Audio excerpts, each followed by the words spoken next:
రెండవ రాజులు 5వ అధ్యాయం మొదటి నుండి.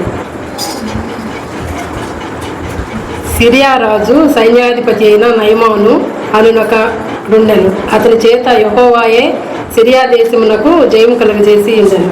కనుక అతడు తన యజమానుని దృష్టికి గనుడై దయపొందిన వాడాయను. అతడు మహాపరాక్రమశాలి అయి ఉండెను, కానీ అతడు కుష్ఠరోగి. సిరియా దేశానికి సైన్యాధిపతి నయమాను, ఆయన సిరియా దేశానికి జయం కలుగజేశాడు.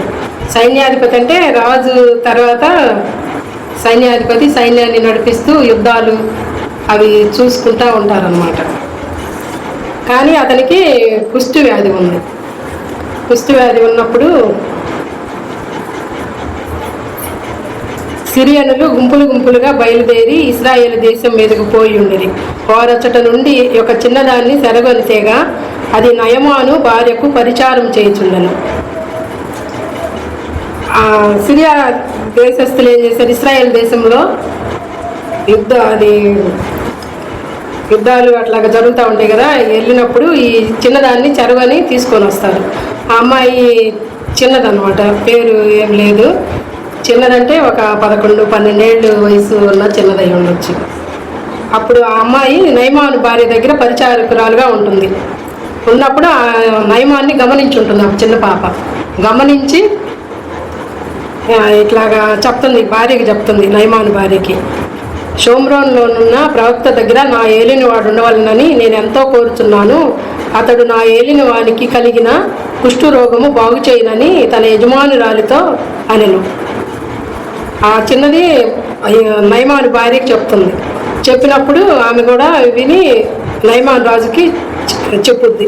నయమాను రాజు వద్దకు పోయి ఇశ్రాయేలు దేశపు చిన్నది చెప్పిన మాటలు అతనికి తెలియజేయగా, సిరియా రాజు నేను ఇశ్రాయేలు రాజులకు దూత చేత పత్రిక పంపించదను ఆజ్ఞ ఇచ్చను. అప్పుడు వాళ్ళు విన్నారనమాట. నిజంగానే ఆ షోమ్రోను వెళ్ళినప్పుడు రోగం తగ్గిద్దని వాళ్ళు కూడా తెలుసుకొని ఆ దేశపు రాజుకి పత్రిక పంపిస్తారు. పత్రిక పంపించదని ఆజ్ఞ ఇచ్చాను. కనుక అతడు 20,000 రూపాయలు బంగారు, 10 దుస్తులు, బట్టలు తీసుకొని పోయి ఇశ్రాయేలు రాజులకు పత్రిక అప్పగించాను. ఈ బట్టలు ఈ బంగారం అంతా తీసుకొని ఆ రాజు దగ్గరికి వెళ్తారు. ఇశ్రాయేలు రాజు దగ్గరికి ఒక మనిషిని పంపిస్తారు, సేవకుడిని. అప్పుడు ఆ రాజు విని ఈ పత్రిక అతని చేతి పంపించారు. ఇశ్రాయేలు రాజు ఈ పత్రికను చదివి వస్త్రములు చింపుకొని, నేను చంపుటకు బ్రతికించుటకు నేను దేవుడనా అని ఇంకా ఆయన బాధపడతా ఉంటాడు. కుష్టు వ్యాధి పోగొట్టడానికి నేను దేవుడినా అని ఆయన బాధపడతా ఉన్నప్పుడు ఈయనకు తెలుస్తుంది, కుష్ఠరోగం మాన్పుటకు నా యొద్దకు అతడు పంపుట ఏమి, నాతో కలహము కారణమా, అతడు ఎట్లు వెతుకుతున్నాడో మీరు ఆలోచించండి అని చెప్తున్నాడు. అంటే వాళ్ళు రాజుల యొద్దకు అట్లాగా పంపించినప్పుడు రాజు చాలా బాధపడుతున్నాడు. ఏదన్నా యుద్ధానికి ఏమన్నా కలహం రేపుతున్నారా ఏంటి వీళ్ళు అని అతను బట్టలు చెప్పుకొని ఆలోచిస్తూ ఉంటాడు అనమాట. ఆ మాట ఎలీషాకి తెలుస్తుంది. ఎలీషాకి తెలిసినప్పుడు ఇశ్రాయేలు రాజు తన వస్త్రము చింపుకొని సంగతి దైవజనుడికి ఎలీషాకు వినబడినప్పుడు అతడు, నీ వస్త్రములు నీవెందుకు చింపుకొంటివి, ఇశ్రాయేలులో ప్రవక్త ఒకడున్నాడని అతనికి తెలియబడినట్లు అతని నా యొద్దకు రానిమ్ము అని రాజునకు వర్తమానం చేస్తాడు. అప్పుడు నయమాను గుర్రములతోటి రథములతోటి వచ్చి ఎలీషా ఇంటి ద్వారం ముందర నిలిచి ఉంటాడు. నిలిచినప్పుడు ఎలీషా, నీవు యోర్దాను నదికి పోయి 7 మారులు స్నానం చేయము, నీ ఒళ్ళు మరలా బాగై నీవు శుద్ధుడు వగదు అని అతనితో చెప్పుటకు ఒక దూతను పంపెను. అందుకు నయమాను కోపం తెచ్చుకొని తిరిగిపోయి ఇట్లనెను, అతడు నా యొద్దకు వచ్చి నిలచి తన దేవుడైన యెహోవా నామమును బట్టి తన చెయ్యి రోగముగా ఉన్న స్థలం మీద ఆడించి కుష్ఠరోగమును మాన్పునని నేను అనుకొంటిని. ఇంకా ఇతను అన్నీ సిద్ధపరుచుకొని ఆయన దగ్గరికి ఎలీషా దగ్గరికి వెళ్ళినప్పుడు ఆయన ఏమంటున్నాడు చూడండి, నయమాను ఒక దూతను పంపి అందుకు నయమాను కోపం తెచ్చుకొని తిరిగిపోతున్నప్పుడు ఈయన దేవుడైన యెహోవా నామమును బట్టి చెయ్యి రోగముగా ఉన్న స్థలం మీద వచ్చి ఆడించి నా రోగం మానుతాడేమో అనుకున్నాను. కనీసం అతను కనపడకుండా దూత చేత పంపించాడని చాలా రౌద్రం గలవాడై మళ్ళీ తిరిగి వెళ్ళిపోతున్నాడు. మా దేశంలో లేవా నదులన్నిటికన్నా శ్రేష్టమైనవి కావా? ఇశ్రాయేల్ దేశంలో ఉన్న నదులన్నిటికన్నా మా దేశంలో నదులు శ్రేష్టమైనవి కావా? వాటిలో స్నానం చేసి నేను శుద్ధి పొందలేనా అని అనుకొని బాగా రౌద్రం, కోపం కూడా కాదు, ఇంకా ఎక్కువ రౌద్రం గలవాడై తిరిగి వెళ్ళిపోతున్నాడు. అప్పుడు అతని దగ్గర ఉన్న దాసుడు ఏమంటున్నాడు, నాయన, ప్రవక్త ఏదైనా ఒక గొప్ప పని కార్యం చేయమని నియమించిన ఎడలా నీవు చేయకుందువా అని చెప్తున్నాడు, సర్ది చెప్తున్నాడు అనమాట. అతని దగ్గర ఉన్న పరిచారకుడు చెప్తున్నాడు, స్నానమే కదా చెయ్యమన్నది నదిలో, ఇంకా అంతకన్నా పెద్దవి చెప్పినప్పుడు మీరు చేస్తారు కదా అని చెప్పినప్పుడు మళ్ళీ అతని మాట వింటున్నాడు. అయితే అతని దాసులలో ఒకడు వచ్చి, నాయన, ఆ ప్రవక్త ఏదైనా ఒక గొప్ప కార్యము చేయమని నియమించిన ఎడల నీవు చేయకుందువా? అయితే స్నానం చేసి శుద్ధుడు కమ్మనుట దానికంటే మేలే కదా అని చెప్పినప్పుడు అతడు పోయి దైవజనుడు చెప్పినట్లు యోర్దాను నదిలో 7 మార్లు మునగగా అతని దేహము పసిపిల్ల వాని దేహము వలె అతడు శుద్ధుడాయను. 7 మార్లు యోర్దాను నదిలో మునుగుతాడు. మునిగినప్పుడు శుద్ధుడై పసిపిల్లవాని దేహం వల్లే వచ్చిందంట దేహం. పసిపిల్లవాని దేహం అంటే ఇంకా చాలా శుభ్రంగా నీట్గా అతనికున్న రోగమంతా పోయిందనమాట. ఇక అప్పుడు శుద్ధుడు అవుతాడు. అప్పుడు అతడు తన పరివారంతో కూడా దైవజనుని దగ్గరకు తిరిగి వచ్చి అతని ముందర నిలిచాడు. మళ్ళీ వచ్చాడు. అంత కోప్పడి వెళ్ళే అతను పనివాని మాట విని మునిగి శుద్ధుడై మళ్ళీ ఎలీషా ప్రవక్త దగ్గర నిలిచాడు. నిలిచినప్పుడు, చిత్తగించుము, ఇశ్రాయేలీలోనున్న దేవుడు తప్ప లోకమంతటి యందు మరి యొక్క దేవుడు లేనే లేడని ఎరుగుదును. చూడండి, ఇతను కోప్పడి వెళ్ళిపోయి ఉంటే శుద్ధుడయ్యేవాడు కాదు. మాట విన్నాడు. అక్కడ చిన్నదాని మాట ఏమో విన్నాడు. ఆ దేశంలో ఒక ప్రవక్త ఉన్నాడు, ఆయన దగ్గరికి వెళ్ళమన్నప్పుడు వెళ్ళి మళ్ళీ అక్కడ ఆయన వచ్చి నాకు ఎక్కడైతే జబ్బు ఉందో అక్కడ చెయ్యి ఆడించి శుద్ధిపరుస్తాడేమో అనుకున్నాడు.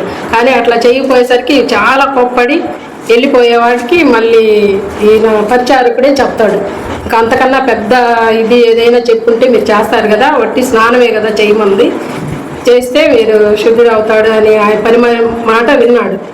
ఆయనకున్న కోపాన్ని, రౌద్రాన్ని అంతటిని వదిలేసి విన్నప్పుడు ఆయన 7 మార్లు మునిగినప్పుడు శుద్ధుడవుతాడు. శుద్ధుడై మళ్ళీ ఎలీషా దగ్గరికి వచ్చి ఇంటి దగ్గర మళ్ళీ నిలుస్తాడు.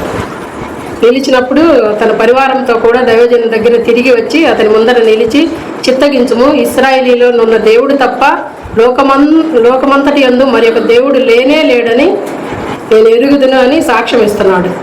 అతనికున్న జబ్బు పోయింది, అతనికున్న కోపం పోయింది, మళ్ళీ అతనికి ఆత్మ కూడా శుద్ధి వచ్చింది.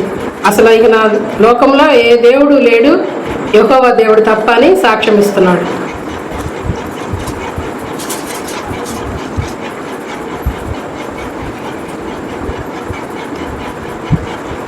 యెహోవాకు తప్ప దహన బలినైనను మరి ఏ బలినైనను ఇతరమైన దేవతలకు నేనికను అర్పింపను. ఇంకా యెహోవా దేవుడు తప్ప ఇక దేవుడు ఎవరు లేరు, ఆయన తప్ప ఇక నేను ఏ దేవతలకు బలులు అర్పించను అని మొక్కుబడి చేసుకుంటున్నాడు. 2 కంచర గాడిదలు మోయిపాటి మన్ను నీ దాసుడినైనా నాకు ఇప్పించకూడదా?